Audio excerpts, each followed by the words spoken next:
Welcome to our daily dose of nature with Natural Habitat Adventures. Our topic today is getting great photos on your smartphone. And it's my pleasure to introduce you to Dr. Whelan. He has been offering quite a few different photography sessions in our daily dose of nature. Court spent much of his youth outdoors and fostering a strong love and appreciation for nature and wildlife. He attended the University of Florida, where he received his bachelor's, master's, and PhD degrees in both ecotourism and entomology. And he is here with us today to talk to us, inspire us all to get out there and take those smartphones and kind of capture some of our own experiences. So, Court, welcome. Yeah, thanks, Lee, and thanks everyone out there. Greetings from Boulder, Colorado here. We're getting some nice springtime weather, so great time to take the smartphone out and get some photos in the backyard. Here's this photo on the screen is actually a photo I took with my my smartphone a couple years ago in fall, just in the mountains up behind Boulder. If you are a Boulderite or know Boulder, this is near Brainerd Lake. So without further ado, yeah, I'm really looking forward to this talk today. For as much of a bad rap or semi-bad rap that smartphones get of distracting and getting people to be so consumed by technology, I think one of the biggest benefits that they have is this the ability that we all now have cameras in our pockets for the vast majority of the time. So let's just go ahead and jump right into it. So I often get the question, I lead a lot of photo trips, and a lot of times people do not bring only an iPhone or only a smartphone. They bring big fancy cameras. And we'll get into discussions of, what is the best camera out there? What is your favorite camera? I've been doing a lot of nature photography 101 and 102 and special tips for African safaris in this webinar series. And one of the things I'll always say is that the very best camera in the world, we'll talk about cameras and different, SLRs versus mirrorless and all that, but the very, very best camera in the world, you know what that is? It's the one you have with you. That is the best camera in the world. So, these smartphones that we have today are an absolute amazing revolution because we now have, in a lot of ways, the best camera in the world because it's with us all the time. So it's a really, really cool thing. And, without further ado, let's kind of get into some of the techniques here in just a few slides, but I want to kind of go a little bit of the background. So of course, smartphones are fantastic because you have them with you. That's like the biggest advantage. But also, they're getting better and better. If you look at the timeline, the evolutionary curve, so to speak, of cell phones, I thought about getting one of those like big, sort of military grade ones from like the mid 80s that are, you could break a window with. But, the sort of modern cell phones, so to speak, went through this phase, and they're getting better and better, and they started having cameras on them pretty early on. But gosh, I've got to say, and you probably agree with me, that the cameras in these smartphones today are just phenomenal. They're absolutely amazing. They entirely rival some of the best DSLRs and mirrorless cameras out there, some of the really, really expensive fancy ones. So it's amazing to see what they're doing. Now, the thing is that with smartphones, you don't get all the capabilities of a big fancy camera. You don't even get all the capabilities of a moderate point and shoot because you don't really have all that much zoom power, that telephoto power. But one of the things I think that I really, really love about that is it gets us to focus in, pun intended, I suppose. It gets us to target a certain sector of photography. It gets us to think more about the landscapes, more about the travel, more about the storytelling. And really, again, harness the art behind photography because, we don't have that power to slap a telephoto on and get all the way into the orangutan's face and just say, oh, boom, full frame shot of the animal's face. It's beautiful, it's awesome, and I'm done. It makes you think about, well, what are the elements of this photo? What am I trying to go for here? And that's what a lot of this presentation today is going to be about. So again, at the end of the day, we've got an awesome tool that we have with us at a lot of times, and let's get into it. Oh, well, we'll skip that slide. We'll come back to that in a little bit. So if you followed some of the other presentations where I've been talking about regional photography, I've got one on polar photography, one on tropical, and one on African safaris. The gear section is actually sort of robust. For this one, the gear is a smartphone and maybe a pair of sunglasses, which I'll show you in a few slides from now. A cool trick there. But yeah, smartphone, this is all we're talking about here. So let me kind of give you a quick expose of what we will be talking about here. One of the things we're going to be, focusing on, we're talking about adjusting focus and exposure. talking about composition and the grid you can actually add to your smartphones. Taking the shot, everybody, you might not realize that there are different buttons you can use on the camera to help you hold the camera itself. What is HDR? There's a little HDR logo. What is that, and should I use it? What are the different shooting modes? Maybe editing your photos, the kind of shots that work best, random tips, and then a few other things like using flash. Should I use it? What are the considerations to make? And a lot of other good stuff here as well. So let's just jump right into it. Top photo tips. Well, one of the first, and you probably picked this up if you've been following along each day or at least each week, is composition is a huge part of photography. Again, we're talking about the art of photography here. So one of the coolest things about these smartphones is the ease with which we can use this rule of thirds grid. If this is the first time you're joining us in these daily doses, or the first time you're hearing about rule of thirds, your mind will be blown when you start using this with your photography. Blown in a good way. Like, you're going to see such better results from your own photography. You're going to like your photos a lot better if you start thinking in this little tic-tac-toe grid. So I know a lot of people on here that are tuning in are probably very versed with the rule of thirds. They probably watched some of the other presentations. Maybe they're already using this little grid. But for those that don't know, let me be real quick. Essentially, what the rule of thirds grid does is you should break your photo into thirds. That's horizontally and vertically. So you're kind of giving significance to each one of these thirds, top to bottom and left to right. You're also giving significance to these 4 intersecting points. You see here, these 4 intersecting points, and that's really it. Now, when you start analyzing specific photos, you can say, well, for this photo of Bryce Canyon at sunrise, I wanted to make sure that this sun was in the top right of, the frame and the top right intersecting point. But it doesn't always have to be, it's just what it means is that something of significance, maybe the subject, maybe the main thing you want your viewers to look for should be at an intersecting point. What it is not telling you to do is, or what it's discouraging you to do, is not put your subject right smack dab in the middle of the shot. You'll see some photos in this presentation where that's the case. You'll see photos on social media, Facebook and Instagram, where that's indeed the case. But generally, you want to start off with a rule of thirds, and if you do decide to break it, understand why you're going to break it, be able to justify it. Say, well, the symmetry is just so perfect. That's why I have it right in the middle. Well, that's great. But in general, you do want to have the rule of thirds first and foremost in your mind. So not just the intersecting points we want to think about, but also, again, like I said, top to bottom, bottom to top, left to right. How does this photo, let's use this photo as an example. So we can see here that the real middle part of this shot, this middle third, these are the hoodoos that Bryce Canyon is so famous for. This top third is the sunrise, it's the sky, it's the orange, it's the blue. And the bottom third, when you really isolate it, you maybe even cover your screen and just kind of look, there's not much going on here. There's a little bit of a trail, there's a little bit of a slope. It provides context and balance. You don't always have to break your photos exactly in thirds. Maybe it's a 2/3 to 1/3 ratio. But just like we said, not putting your subject right smack dab in the middle of your frame, generally with sunrises, sunsets, beach scenes, horizons, having that horizon line right in the middle of your shot generally is not that aesthetic. Again, rules are meant to be broken if you find it's better to do that. But one of the quickest things with composition is understanding rule of thirds and using that to your benefit. Now, here's where the smartphone thing comes in handy. This is really cool. Most smartphones nowadays have this ability to add a grid. And I just took a screenshot of my own iPhone. I'm not going to worry about the rest of the stuff here, but this grid, I can turn on a grid and my phone actually has the rule of thirds grid on it.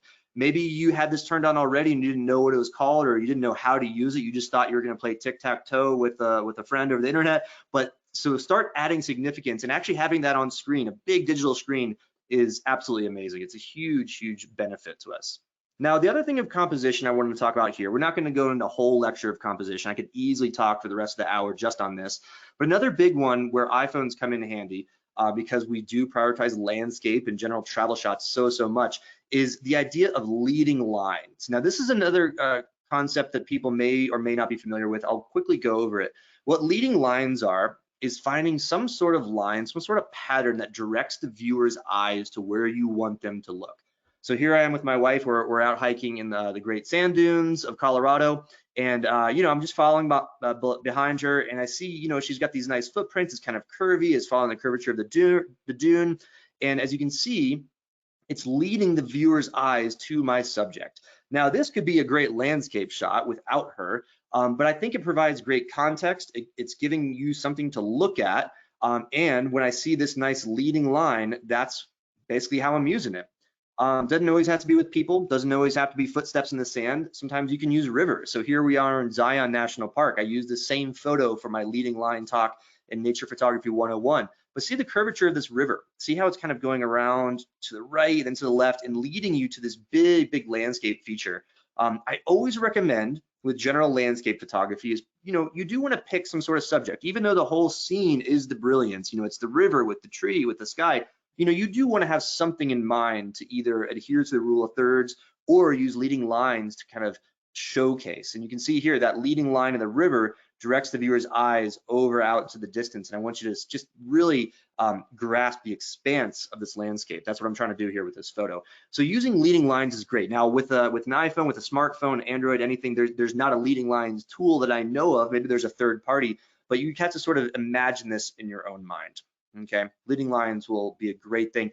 And if you are not into nature photography, I'm assuming you are by joining this presentation, but urban scenes, street photography, which we'll get to a little bit later, they provide excellent examples of leading lines. Handrails, railroad tracks, streets, these are all really, really great things. Use them. Leading lines do not just have to be natural landscape features. They can be actually man-made features directing the viewer's attention to what you want to showcase in the scene. Okay, moving on, adjusting focus and exposure. So this is something, again, a lot of these examples will be with screenshots or using terminology from an iPhone. I know there are a lot of different great smartphones out there with phenomenal cameras, but one really big trick, and I'm assuming a lot of people that do use smartphones for photography already know about this, but it's worth mentioning because it's huge. You must use this for 90% of your photos, and you must use both these features if you're going to get your photos right, 100% of the time. So what you do here, I just took a photo. This is an ammonite fossil, actually from Madagascar, believe it or not. And what you do is you tap on the screen, and this little yellow box pops up. Now I know for, again, different phones probably have different colors, different size boxes, maybe circles, but that's where your camera focuses on. So you want to pick that focus point, and then what you're able to do is slide your finger either up or down, and you see that little, it looks like a sun just to the right. What that allows you to do is increase or decrease the exposure. Again, this is all tactile, it's all with our fingertips, but you hit the screen once to focus on what you want to focus on, and then up and down to lighten and darken it. Now, in general, what the camera is going to do is it's going to do what we call meter. It's going to choose the right exposure for what you actually tap on. So if there's strong lights and darks in a scene, and you tap on the part of the scenes that's really, really dark to focus and then meter on, focusing and metering happens at the same time usually, you're going to notice the whole scene becomes quite a bit brighter, and that may blow your photo. You may say, well, that's not what I wanted to focus on this, but I want it to stay dark. That's when you use that override, so to speak, that exposure compensation to slide down on the screen. It takes a little bit of practice, so now's a great time to experiment in your backyard. Slide down and darken it, and vice versa. You can increase exposure as well. So there are so many times you want to use this, but I just picked one random example. So here I am. This is not in our backyard. This is in Myanmar, formerly Burma, and we're here in the temples of Bagan. And you notice how, I've got this great architectural feature. It's kind of like a landscape shot, sort of. But I found I'm walking through this archway, and there's this natural kind of leading line, as you can see, as the lines kind of converge here to the top of this temple here. And what I'm doing is I'm focusing on the temple here, but I'm actually using this arch and keeping it out of focus just as a bit of a soft kind of texture. Now, if I did not tap on that screen, there's a very, very good chance if I just hit that shutter button, it would try to focus to the closest thing to me. That's not what I wanted. I don't want this archway in focus and this blurred. So being able to override your photos for focusing and exposure is really, really key and quite important. Moving on, another really cool thing. I'll bet you the vast majority of you guys may not realize this, but for most of the smartphones out there, you have an alternate or an alternative shutter button. Your shutter button is what takes the photo. You can see here, we're in the jungles of Borneo, and she is aiming her camera out this beautiful rainforest in Danam Valley. And just like a lot of us, we start by hitting that button. It's right on the screen, right?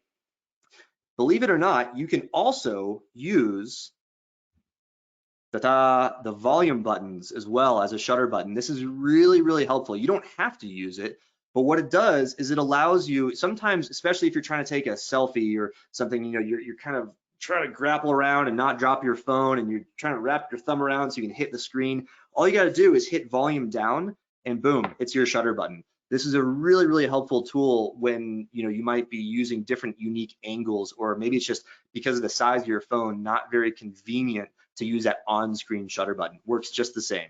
Now you still, like I said, I recommend the vast majority of your shots, actually manually focus, touching that screen for where you want to focus, but that shutter button is quite nice. Okay. Moving on, what is HDR and should you use it? Now, I think nowadays the vast majority of smartphones do have some sort of HDR technology. So to properly explain this, I need to go way back to the basics of what HDR is, where it came from, and where it is today. So bear with me for a few slides here in explanation.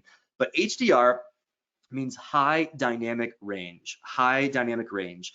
Your dynamic range is the ability to see lights in darks in lights, essentially seeing that range of dynamic light. So here's the thing, is that our eyes are miraculous. They're amazing, amazing organs. We are able to perceive dynamic range far better than a camera is. A camera is a digital instrument, even though these things cost thousands of dollars in some cases and are getting really, really technologically advanced, our eyes are still better. So what HDR does is it attempts to bridge that gap, and it attempts to show light as if our eyes are actually seeing it. Now, rewind 10, 15 years when HDR first came on the scene. Okay, so what HDR originally was is your camera, if you let's just say a big fancy camera, if you can program it to take an HDR shot, and what it does is it takes 3 photos in succession. Okay, it takes a photo that is underexposed, meaning it's too dark, 1 photo that's perfectly even, and then 1 photo that is overly bright. And what that does, nowadays the cameras themselves actually have the software to merge these 3 photos together. But back in the day, you had to take those photos, put them on your computer, put it into some sort of HDR software program, and then the computer, just like the cameras nowadays, just like the smartphones do nowadays, they would merge it. It would say, okay, cool, there's a really, really bright spot here, but a dark spot here. So we'll actually merge all this together. I should say that these 3 photos need to be very, very near identical. A tripod is usually how we had to do it back in the day. If you had a really steady hand and good software, could do it.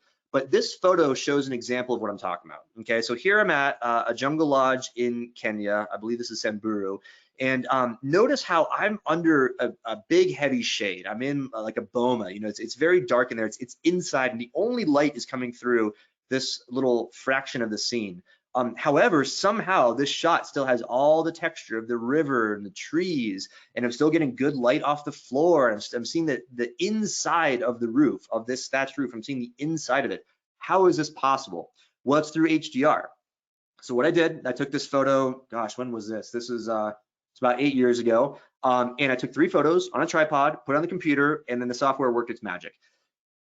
I know I'm going on long here, but it's worth the explanation. You'll be experts in this by the end, and you can tell folks at trivia games and cocktail parties what their phones do and what it means. But basically, so what it's doing is it's pulling all the light spots and the dark spots and putting it together. Now, what you'll notice here is that it kind of looks a little fake, right? I mean, I'll be the first to say it. It looks almost video gamey, like trying too hard.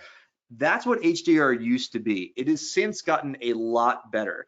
But I'm just going to show a few examples so you're aware. So this is, it's actually really common nowadays to still do that 3 photo technique, especially for real estate photography. If you've ever been on like, Zillow or like a home search or something, and you see these photos of insides of homes and everything's perfectly lit, the bed or the kitchen, and then there's a window and you can see the trees in the backyard. You're like, well, I can't take a photo like that. It's pro level HDR is what that is. But it doesn't just apply to windows and bomas in Africa. You can also see there is utility with HDR in getting those bright and dark and midtones all mixed together in some sort of scientific way. Here I am, a little waterfall cascade in Honduras, and you can do the same thing. I'm not choosing which pixel of light and dark gets merged with one another. It's all the software. But all this is to say that nowadays it's gotten quite a bit better. And this is another HDR shot here at Pico Bonito in Honduras, little lodge in the northern part of the country, beautiful. The software is getting better and better, and the way that our camera phones work is that you don't notice the big sweeping changes. Our camera phones, our smartphones are not able to do the same quality of like real estate photography that I was talking about, where the entire window is perfectly exposed, as well as the entire dark room perfectly exposed. But you'll notice that if you do keep HDR on, the photos have a better dynamic range. You'll notice that a lot of the lights and the darks, you don't have exaggerated shadows and exaggerated bright spots. So I think in the end, HDR is definitely a plus. I think the technology is getting better and better. So I have the iPhone X or iPhone 10, and I've seen friends with the iPhone 11, and oh my gosh, the dynamic range is such a step up. And I know some of the Google Pixel phones, I believe, have really, really good dynamic range, probably Androids. I'm sure any phone that's relatively new in the last year, it's a huge plus. And it's what when you look at two photos and you have your camera phone and you take a photo, and someone with a brand new phone takes a photo, and you say, gosh, why is your photo so much better? It's not because they're cramming a bunch more pixels in there. It's probably because that dynamic range software is getting better and better and better. So HDR is a big deal. I would keep it on personally. Okay. So using a polarizer, here's a fun little tip. Okay, so if you've ever heard me speak about photography, and the question of do you need a polarizer comes up, I almost always shoot it down. I almost always say, yes, it saturates the blues of the sky. It kind of takes reflections out of water, but it takes so much time to screw on because you got to take your UV filter off. You got to put the polarizer on. It takes so much time. It's not worth it to me. However, when it comes to smartphones, it is worth it. And just so you can see the effects here, what it does is it decreases the luminance of the blues in the sky, and it really makes clouds pop nicely. And it tends to saturate blues and greens. I thought this was a good example. Here we are in Borneo, in Bako National Park. So what can we do with smartphones? Well, you don't have to go out and buy a filter. I should also say, it'll probably become self-evident by the time this presentation is done, but I'm not the kind of person that buys all these fancy add-ons and lenses. And maybe if there are questions out there about those, we can field those afterwards. But what I do is I grab my sunglasses, and so my sunglasses are polarized, and I take my smartphone right here, and you can see the lens is really, really small. This doesn't really work with big cameras because the sunglass is only so big. But what I do is I'll put my polarizer over the lens, and all of a sudden it's a polarized shot. And if you've never used this before, if you don't understand what a polarizer is, it's worth experimenting. A polarizer is kind of like Venetian blinds that you can't see. There are all these lateral blinds that are microscopic within the tinting. So as you twist the sunglasses, the polarization will actually become stronger or weaker. It's really fun to mess around with. And it's something, again, I told you only need 1 or 2 pieces of gear. If you have sunglasses, you can try this out. And again, it works really, really well for landscape shots, especially with good blue skies and good puffy clouds and maybe some water involved as well. So another fun trick there. Portrait mode. This is a huge one. I think, next to dynamic range, this is one of the biggest advances in smartphone photography. This is your average portrait shot, right? We've got a beautiful couple here. We focus on them. The background is blurred, right? That's what portrait mode does. However, what I'll encourage you to do is start thinking about using portrait mode for a lot more shots. So, of course, portrait, we think of people, but what portrait mode really does is instantly inject a very, very shallow depth of field, which means that what you focus on, what you tap the screen on, is going to be intact, sharp focus, perfect focus. It's going to be great. But what is in the foreground and in the background will be blurred. And what that does is create a really nice professional feel. I'll encourage you, again, practice, practice, practice. After this presentation, go to your kitchen and take, photos of a cutting board or whatever you have sitting around. Go in your backyard and take photos of flowers or gardens and compare between portrait mode and, normal mode and see what you like better. I can almost promise you're going to look at the portrait mode ones and say, wow, that's got a professional look. And that's what it does for each and every photo. So you don't just have to use portrait mode for people and for portraits. You can use it anytime you want a shallow depth of field. So here we are in China. There's a beautiful wall of Buddhist scrolls. I do not speak Chinese, so I hope this doesn't have anything offensive on it. It's a Buddhist scroll, so it's probably pretty benign. But nevertheless, what I'm doing is I'm shooting down the line, acknowledging there's this big dominant texture of these kind of folded papers and beautiful red ribbons and beautiful lines and the syllabary here. But I know that if I can go down the wall and use portrait mode and get that shallow depth of field, it creates a really, really unique look. So trying to think about portrait mode, when do you encounter photos where portrait mode would help you out? I think it's frankly in almost every photo you can shoot apart from a landscape shot. So people shots, food photography, general lifestyle, travel photography. I think portrait mode helps you out a lot, but I'll get to, maybe I'll mention some of the drawbacks here in just a little bit, but more often than not, I'm shooting in portrait mode, frankly. Wildlife, another great time for portrait mode. Like I said in the beginning of the talk, there aren't a lot of times when we can actually use our iPhones or our smartphones for wildlife photography. There's just not enough telephoto zoom. I don't think those little screw-on lenses give you the quality that you might want. And again, it's my time to kind of sit back and think differently. If I only have my smartphone with me, I'm going to shoot photographs in a little bit more of an artistic flair. I'm not going to just zoom into the animal and say, okay, I did it. I zoomed in, I filled the frame, and not think about all the extra little nuances. It's about thinking about those nuances here. So, but butterflies, flowers, maybe even bees, if you're not allergic to them and you're a bit brave, you can get close. If they're pollinating a flower or a butterfly here, a little snout butterfly here perching on a fern, I was able to get within about a foot. And portrait mode gives that beautiful blur. So, I'm not overwhelmed. I'm not overwhelming the viewer with the texture. You can see here, there would have been a lot of texture here with this fern. A lot of stuff going on in the background. There's vegetation, it's a forest. Also, I just noticed this, but notice how there's a little bit of a leading line, very soft leading line here, directing your eyes to the butterfly, So you don't have to just think about blurring when it comes to portrait mode. Here we are, a nice little arrangement of flowers and petals. What I've done here, I'm using a unique perspective to just take the camera phone and position it right over this arrangement. And notice something interesting. See how all these flowers are pretty well in focus? Not a lot of blur going on here, but the background, even though this is a bowl, so it's maybe 6 inches below, it does have that nice blur, because if I can get everything at an equal plane, an equal distance from my phone, so here's the flowers, here's the phone, everything in my palm is gonna be in focus because it's an equal distance to my camera. But anything either closer or farther away is gonna get that nice background blur in portrait mode. Pano mode or panoramic. I'm not going to go into this too much. I think by now we all know it's part of our phones. It's a really, really cool technique. The one thing I'm going to mention here is that don't just think of panoramic mode for big panoramic classic style landscape photos.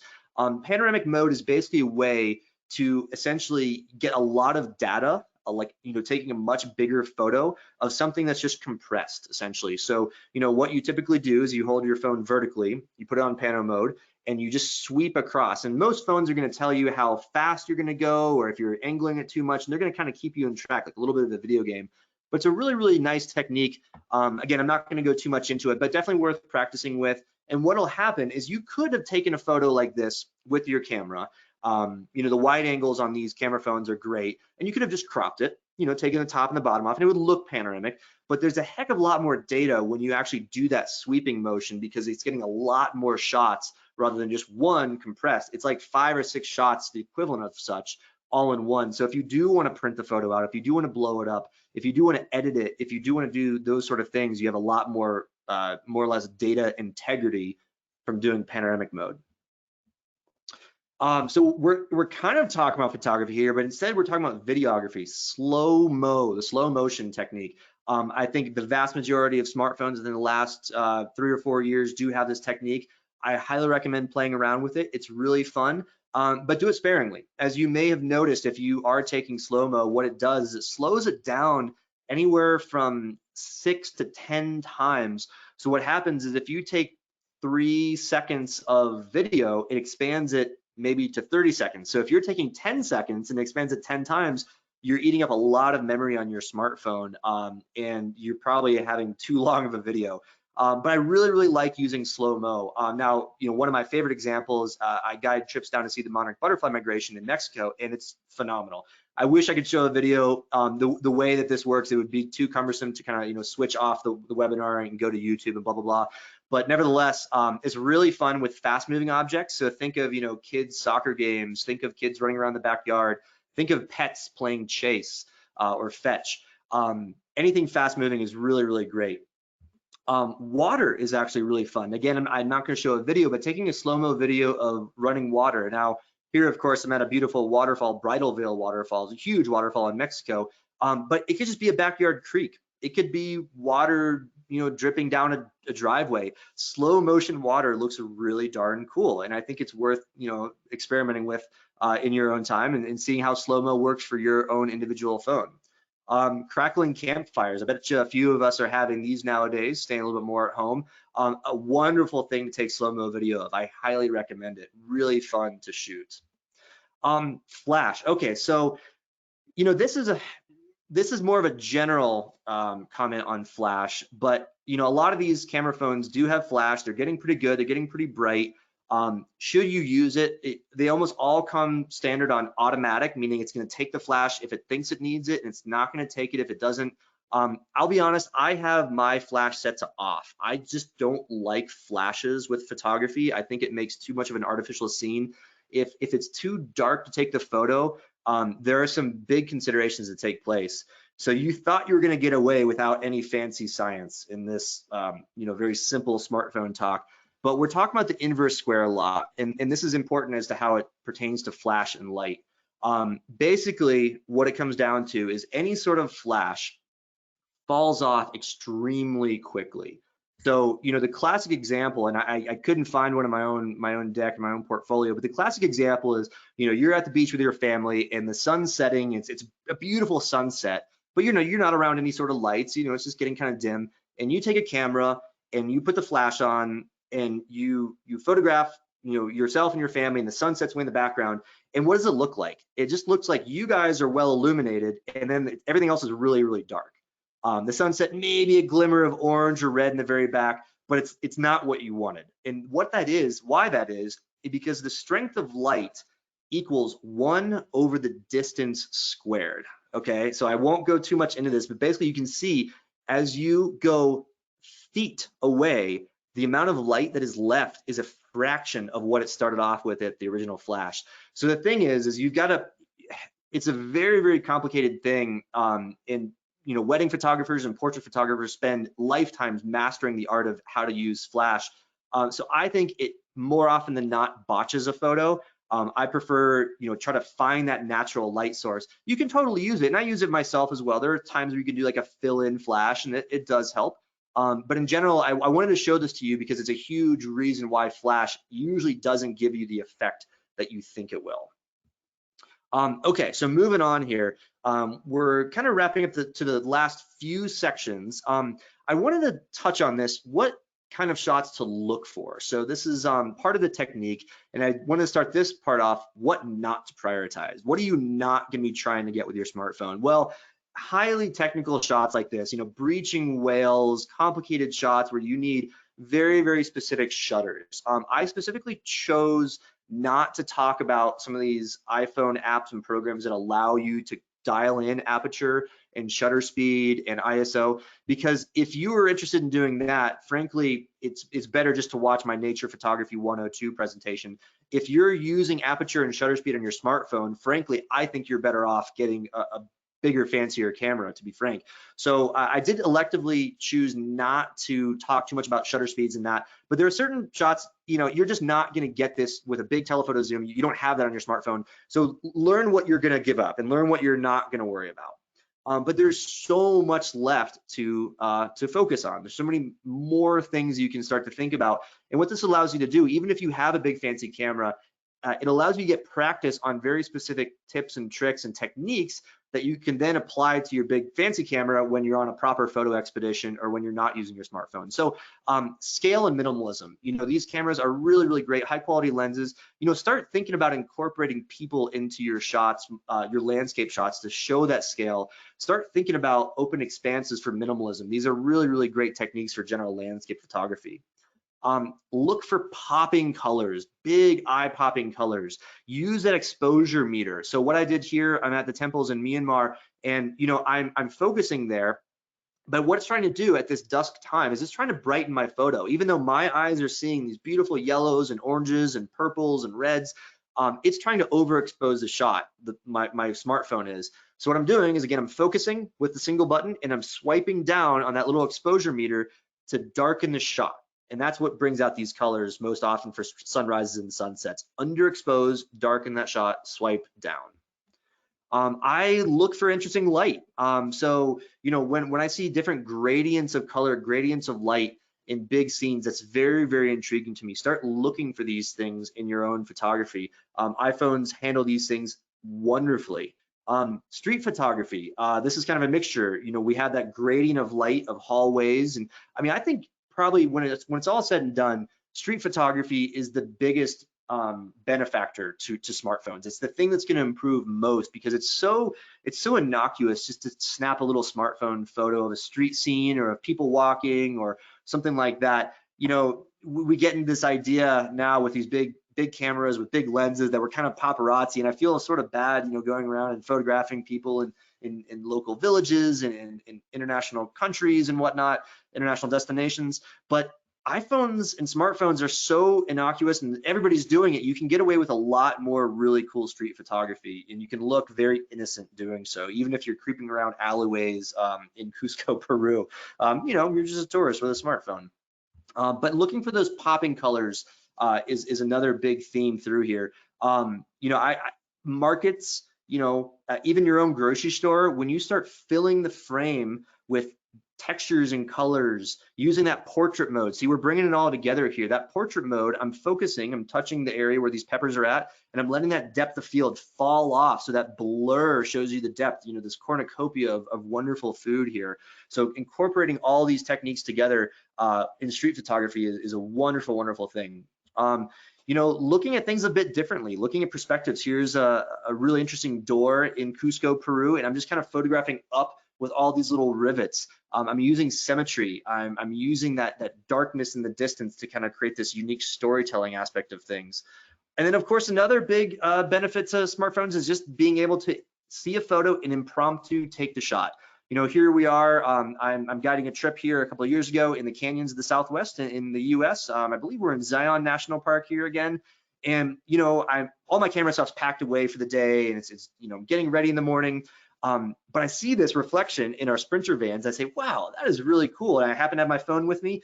And if I didn't have that, I would not have gotten the shot. I was either not willing or not able, or I didn't have the time to get my full photography gear set up to take one little shot before, driving into the park with my group. But that phone, boom, the impromptu, look for those things that you would otherwise not be able to take. There is nothing wrong with photographing your food. We kind of joke, it's sort of nowadays, people are in restaurants photographing their food. There's nothing wrong with doing that. Here I'm actually at a backcountry hut in Colorado a couple years back, and we made this little cheese board, some charcuterie, and I think it's just a cool shot. There's nothing wrong with photographing your food. It's documenting your experience, it's storytelling. But I will insist, if you do photograph your food, please do so conscientiously. Do so and inject that artistry. This is what the smartphone kind of revolution is allowing us to do. We can only take certain kinds of shots. We can take those certain kinds of shots really well. And as you can imagine, here I'm at portrait mode once again, and you can see that nice blur in the background showing that depth. I'm even kind of angling my photo just to kind of, get some interesting lines and textures and whatnot. So rather than just, when you're photographing your dessert or your dinner and just taking out your phone and having the flash on and you can snap just to document it, think with artistry, lower your angle, change the angle of your phone. You don't always have to keep it flat and straight, and then use that shallow depth of field from techniques like portrait mode and create some real art out of it.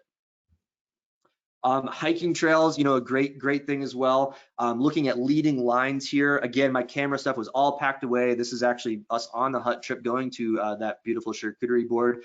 And I just want to take my phone out. And in the moment, it's funny, we kind of get a little jaded at sometimes, when we're immersed in landscapes and beautiful scenes for days at a time. When this is the repetition, we're seeing this day in, day out, we forget, when you're looking back on it years later, when you're showing someone else, we forget how beautiful it really is in the scene. So documenting your journey from start to finish, it's such a great and easy thing to do with smartphones these days. And again, leading lines, kind of showing the distance there. Got to think about composition with every shot you take. And then nearing the last few slides here before we take some Q&A. So if you do have questions, do type those in while you have them. I love this for all photography, but it's particularly good for smartphones, is filling the frame edge to edge with big shots, making impressions. I'm going for dominant colors, dominant textures, repetitive patterns. Here I have some dried flowers here at a market. And you know, again, I'm on portrait mode and I'm just focusing on one of those flowers and then letting the rest of them blur and melt away, but I'm still filling the frame edge to edge with that repetitive pattern. And it's really, really conducive for smartphone photographs. Doesn't have to be a sea of flowers. It can be, you know, interesting fruits with textures and just filling the frame edge to edge. But of course, you know, you've seen a lot of photographs here of markets and fruits and veggies, but you can do this with landscapes as well. You know, look for that patch of trees that goes edge to edge. This is one of those rare examples where I am going to bisect the shot almost exactly 50-50. You know, like I said, it's usually better to start with the rule of thirds and put it at a top third or a bottom third so it's not right in the middle, but all rules are meant to be broken. And as long as you can justify it to yourself, you know, go ahead and experiment and try some different techniques. So yeah, those edge to edge photos are something that I'm constantly looking for with any type of photography, but you know, smartphones are great at that as well because it forces you to think with what you're able to do in that particular scene.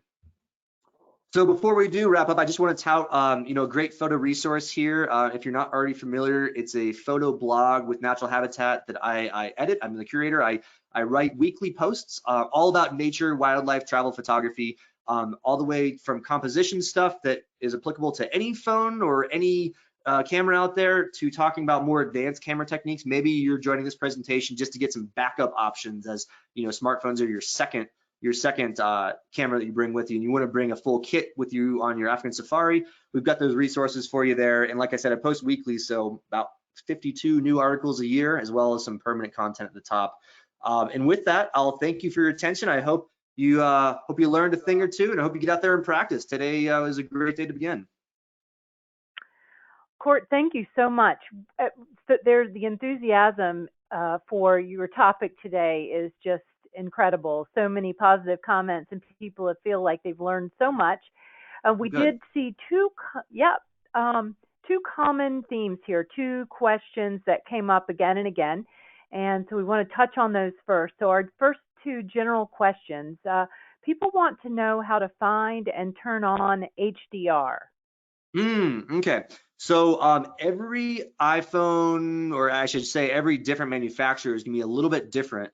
I'm gonna look in my phone right here as I turn it on, and basically I believe it's in the camera's manual. Let's see. That might be something, you know, my blanket answer for that, honestly, is this sounds like I'm avoiding the question, but it's because there's so many differences and I want to get the right answer to everybody, is frankly just quickly Google it. You know, now that you know the term, now that you know why it's a better thing, you know, how to turn HDR on for Android 8.1, how to turn on HDR for iPhone X.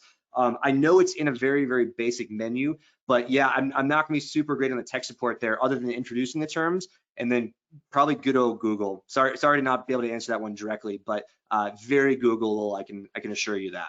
But if I showed you on my one model, it might only pertain to 10% of you, and it's going to take me 2 minutes to fuss around on this. So I'd probably rather get to more questions, and hopefully the Google helps. Yeah. Okay. Well, this next one might also be a Google question, but I think you could probably shed a little bit of light on it. We had a lot of questions about portrait mode again. If you would please just describe one more time what that is and where you find that on your phone. Yes, so on your phone itself, it's actually going to be at the very bottom. So if you swipe, it's going to say portrait right there. And again, I'm kind of a little bit biased to iPhones. I know a lot of people out there do have other devices, but it's going to be right down in the bottom of your camera. I know that Android and Google also has that. It usually is swiping somewhere on the bottom of your camera screen. But again, if you do have a different device or you're not finding it right away, you know, not all these features are on absolutely every single camera and smartphone. I apologize if you don't have it, but I will say that, you know, it's definitely one of those things. If you are in the market and you are shopping for a new one, I'll bet you'll be able to, you know, or want to ask the question of, you know, the Verizon store, the AT&T store, be like, hey, does this have portrait mode? But it's usually within the camera tool itself, as is HDR. I'm not sure why I'm not finding it right away. But usually it's within the camera itself. Okay, perfect. Thank you. Let's see. Other questions. This is a fun question. Can prescription glasses be used as a polarizer? It's a good question. My guess is only if you have some sort of prescription sunglass lenses. Um, I don't know. That's a great question. I don't know. I don't wear prescriptions, so I'm not sure if polarizers and prescriptions within sunglasses are like mutually exclusive. Like I don't know if you can have both. I would say sure, yeah, why not? It seems like you'd be able to. The only thing is if you have prescriptions that are highly adjustive, and if they're not completely clear, it could be like a magnifying glass effect where you have to hold it at a very specific distance. I would imagine you're probably better off without the prescription, not yourself, but the camera. I would say that does jeopardize and compromise what the shot's going to ultimately be like. I think it's going to mess with the focus a little bit because it's technically the glasses are trying to refocus your eyes a little bit, trying to adjust them a little bit. So my assumption is it's not going to be perfectly compatible unless you have a very mild prescription. Okay. But great question. Hadn't even There was, thought of it. yeah, I like it. Well, this one is similar, and well, maybe it says, can you talk about optical zoom capabilities in some smartphones? Yeah, that's a great one. So that's really hitting the market over in the last year. Optical zoom. So let me step back and say what optical zoom is versus digital zoom. And that's a great thing. I do discourage people from doing the whole pinching the screen when you pinch and zoom in like that. This is important. You can certainly do so, but you are most often using what's known as digital zoom, and you technically zoom, but there's almost no difference in doing that pinch as just cropping the photo after the fact. So what happens is we kind of get into this reliance on that, thinking the quality is preserved, when in fact it's actually deteriorating the quality quite a bit. Now the better smartphones can handle a little bit of zoom like that, but I wouldn't recommend much more than like 1.5 to 2 times. So that's digital zoom. Optical zoom is when you actually have glass in like physical pieces, like how a true camera would be, that's creating that zoom, like a very, very high quality piece of glass that is doing like a microscope, a magnifying effect. And I know that the new phones, when you look at new phones and they have like 3 little dots or 4 little dots in the back here, what that is you actually have entirely different lenses that the camera is shifting to, able to zoom like 2 and 3 times optically. Those should be great. If they're made by the camera manufacturer and they're built into the phone, I think they're great. I've seen wonderful results. Now, it's not huge zoom. It's just enough to maybe crop your sunset photo a little bit closer. It's never going to capture that sloth in a tree in Costa Rica, but it does help. Now, the things that I've seen over the years is the third-party manufacturers that you have to get a special case and then it screws on. They're okay, but what it comes down to the same thing as when I was talking about shutter speed and aperture, is that if you're going through those lengths to bring zoom and to screw on and have special casings and a whole bag of different, like, I would say you're probably better off upgrading to more of a basic point and shoot or an advanced point and shoot, or even getting into DSLR photography. I mean, iPhones are great, or any smartphone is great, but if you are so interested in that and if you love photography so much, I think you're going to really love the added scope, the added benefit, the added abilities you have with a bigger, fancier camera. That's really my advice. Is if you're going to go to the length to buy those things, then gosh, you're like me. We want to get even bigger and better and greater photographs, and at some point you're going to have to upgrade to a bigger and better camera. And then also, I think having those lenses like that, it kind of takes a little bit away from the brilliance of having the best camera in the world, meaning the one that you have with you. If every time you walk out your door and you've grown reliant on like adaptable screw-on lenses to a smartphone, I think you're going to forget them. It's going to be one more thing you got to bring with you. So you can tell I'm a little bit biased. I'm sure there are a lot of people out there that are going to say, hey, I have them and they're great, they're fantastic, and I use them for this specific thing. So they're much better than you say. But I personally don't use them. That all being said, that was a very long answer to a very short question. I'll recap. Optical zoom, great, fantastic. That goes for all cameras, whether it's in a smartphone or not. Digital zoom, be careful, because if you start to do it too much, it's going to degrade the quality of the photo. And really, at the end of the day, you could just crop your photo after you take it, and it would do the same thing as digital zoom. Okay, good. Well, that was my next question was digital zoom. So you covered that. Awesome. Brilliant. So yes. What mode do you recommend for landscape photos? Yeah, that's a great question. So it really depends. It's going to be, well, there you pretty much have all options there, between panoramic, portrait, or normal. I would say more often than not, I'm going to go with just like the normal. I think it's just called like the photo mode, because you generally want everything in focus when it comes to landscape shots. The one time that I would use a portrait mode is if I see some really nice, strong, interesting foreground element, like a beautiful flower, and I just want to get, the mountain in the background blurred. But if I want everything in focus, I'm going to use the normal photo mode. If I want if I want to force the background blur, portrait mode. And then if it's a big landscape and I actually think I might do something with this photo, like I didn't bring my big fancy camera and I say, wow, gosh, the fall colors are way better than I thought they'd be. I might use that panoramic mode just to get more data in like a bigger file size of that photo. Mm-hmm. All right, thank you. Mhm. This is an HDR question for you, but it says when I turn my HDR on, it automatically turns the flash off. Is HDR not good for nighttime shots or low lighting? No, it should be the opposite. HDR should be able to handle low lighting very well.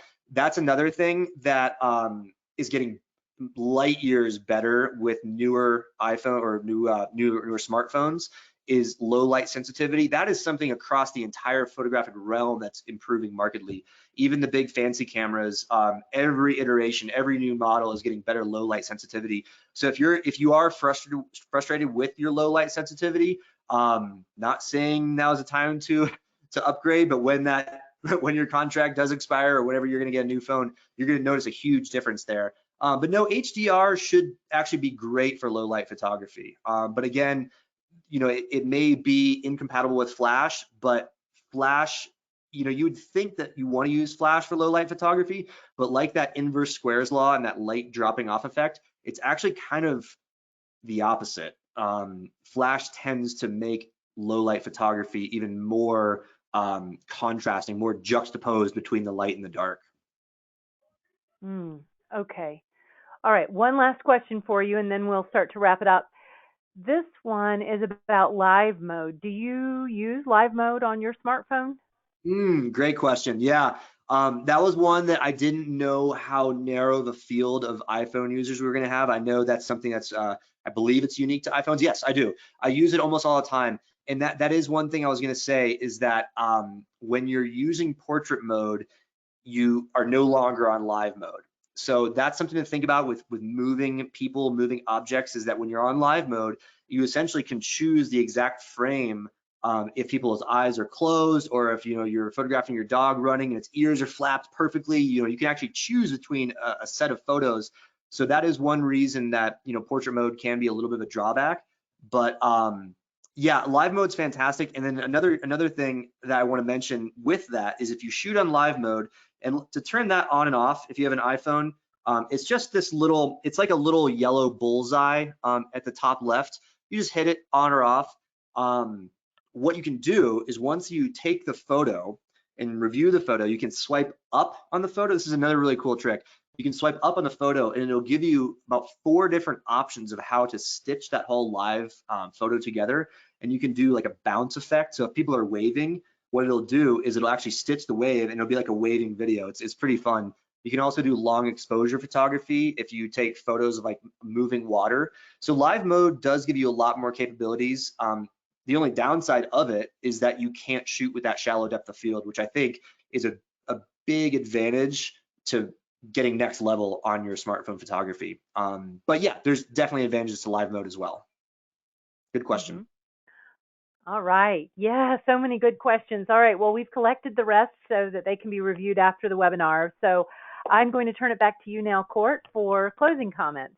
Cool. Well, this is great. Well, yeah, having, this being the first presentation on smartphone photography, I love the questions. I love the different directions we're going down. It makes me think that maybe we want to do a smartphone photography 102, to get some of these more things out in the open. It's really encouraging to see how many people are interested. I'd like to think a lot of the people out there today are people just getting into photography, and this is their gateway, their launching point. That's fantastic. But also, smartphones. I've been taking photographs for going on 20 years, and it's one of my most indispensable tools. If you've seen any of my other photo presentations, it goes everywhere with me because the very best camera out there is the one that you have with you, and we have that luxury nowadays. So thanks for tuning in. And my thanks as well. It was great having all of you here with us. Let's do this again tomorrow. We have another daily dose of nature scheduled for 3 o'clock tomorrow. We hope we'll see you on that. And with that, we will say good day and conclude the webinar. Goodbye, everybody.